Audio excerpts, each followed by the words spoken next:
И така сега ще си пържим ребра. За целта съм си приготвил една кесия. Може да е найлонова, може да е книжна. В нея си слагам една лъжица брашно. Вземам си 2 филенца, 3, слагам вътре и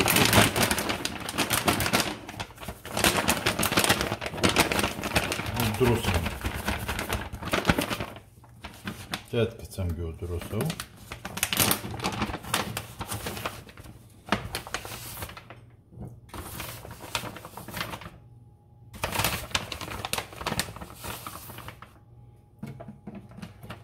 валя ги.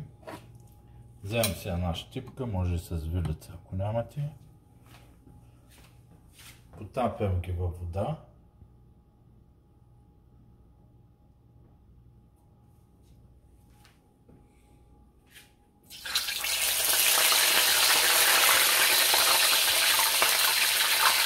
С ръка е по-добре, явно задържа вода в това. Ето го. Много потапям във водата да изпада излишното брашно. Изчакам го малко да се изцеди. Така в олиото ни остава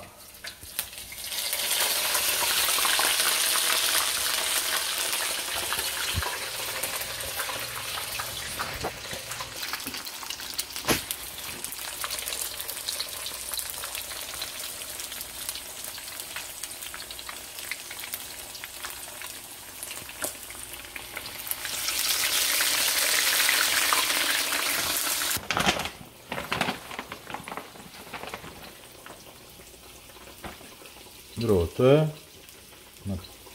брашнявам си ги, оставям ги в тази чиния.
Има и другия вариант, който е на брашнени. Оставям ги тук, оттупвам ги, без да ги топите във вода, ако искате. Ето го, отново. Оттупва се. Тогава пак остава малко брашно вътре, иначе се запазва. Олиото се запазва чисто, когато е с водата. Вижте, той като го сложих, как ще излезе. Малко ще ви покажа какво е в другото.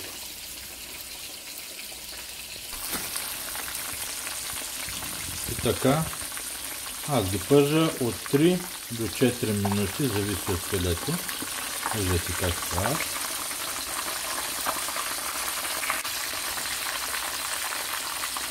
Видяхте от това парче, което го сложих без да го потопя. Вижте как веднага цялото олио стана в това. И това, когато ги пържим с водата, олиото се запазва чисто.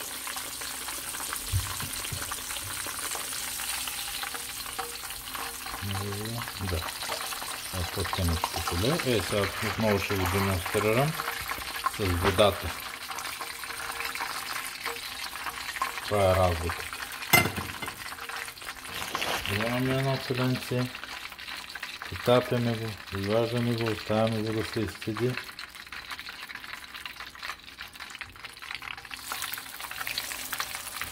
Вижте, няма брашно да се разтакова, няма нищо. Ето. Много е просто, потапя се, изкарва се. Отсеждаме леко, много поставяме.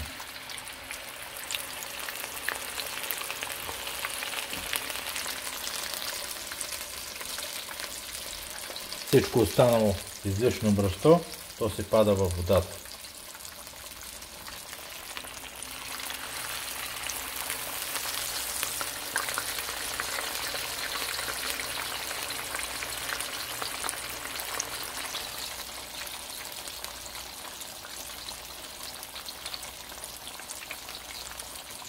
Така, след третия тиган не се налага да изхвърляте олиото или да ви горчи, защото всичко се остава като свежо.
И така, ето, приключихме с пърженето. Виждате, рибката нито е изгоряла.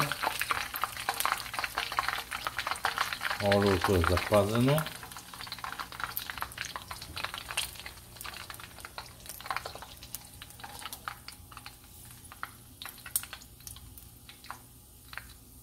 Успехи на вас, поддръжници и приятели!